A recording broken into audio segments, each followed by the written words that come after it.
Hello à tous, j'espère que vous allez bien. C'est Maëva et aujourd'hui j'ai envie de vous parler d'un truc qui est hyper important et surtout quelque chose que j'ai compris cette année. Cette notion, c'est arrête de voir court terme et comprends que tu as le temps de réaliser tes rêves. Quand on a des rêves, quand on est quelqu'un qui est ambitieux, qui a envie de réaliser un projet, il faut comprendre qu'un projet, qu'un rêve, c'est énorme.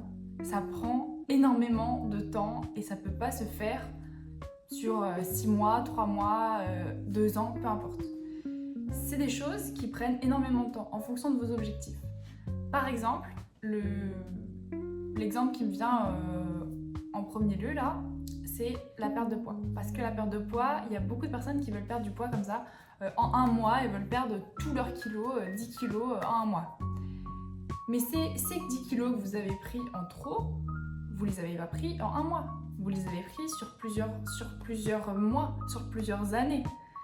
Comment est-ce que vous pouvez reperdre ces kilos-là en un mois? C'est pas possible. Donc ce qui va se passer, c'est que ces personnes-là, vu qu'elles sont pressées et qu'elles veulent réaliser leur truc vite, elles vont se restreindre, elles vont arrêter de manger des glucides, du pain, des pâtes, etc. Elles vont perdre le poids, évidemment, parce qu'elles ne mangent rien.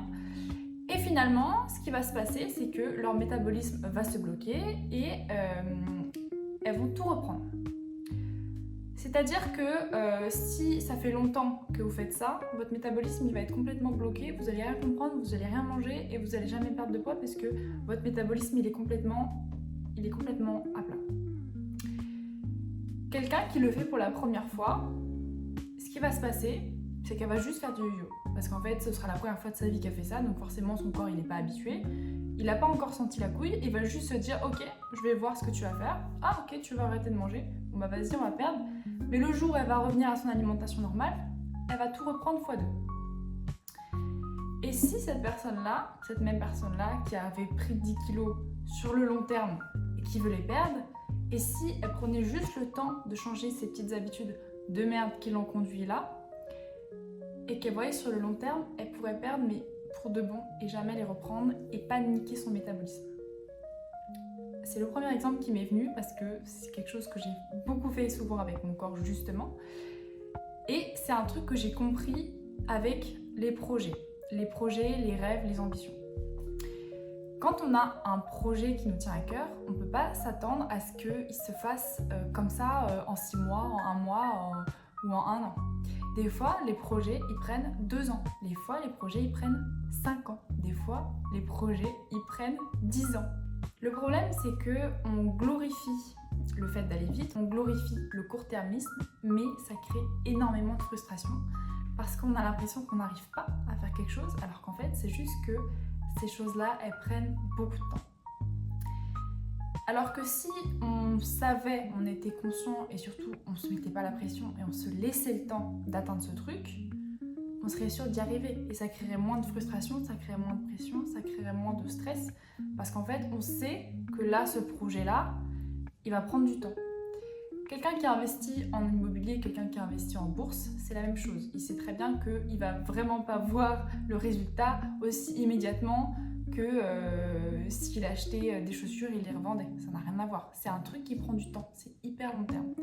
Donc la meilleure chose que vous pouvez faire, parce que c'est pas parce que ça prend du temps qu'il faut rester passif et attendre que le temps passe, ça va pas marcher. Ce qu'il faut, c'est passer à l'action.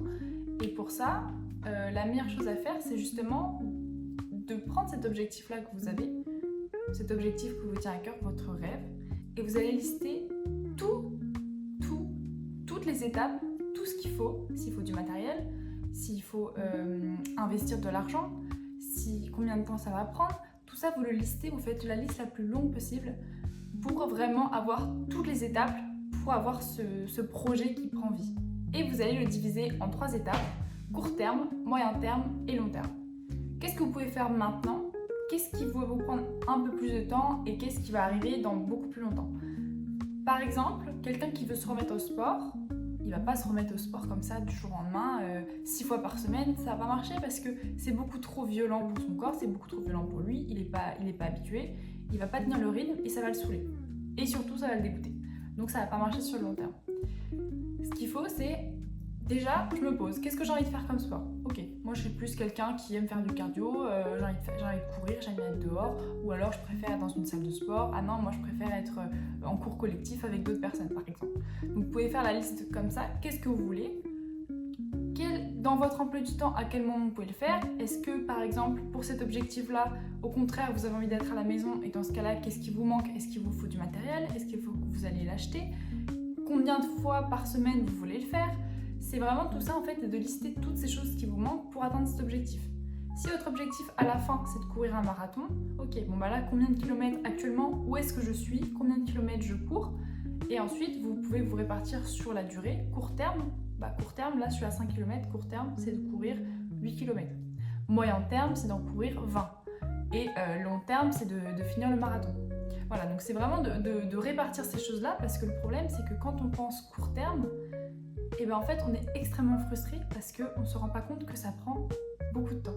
C'est un objectif qui prend du temps. Mais ça ne veut pas dire qu'il faut rester passif, ça veut dire qu'il faut juste comprendre ça, ne pas se décourager, se dire ok c'est normal, c'est un gros objectif que je me fixe là, je peux pas le réaliser en 10 minutes parce que je suis pas un Superman et c'est ok.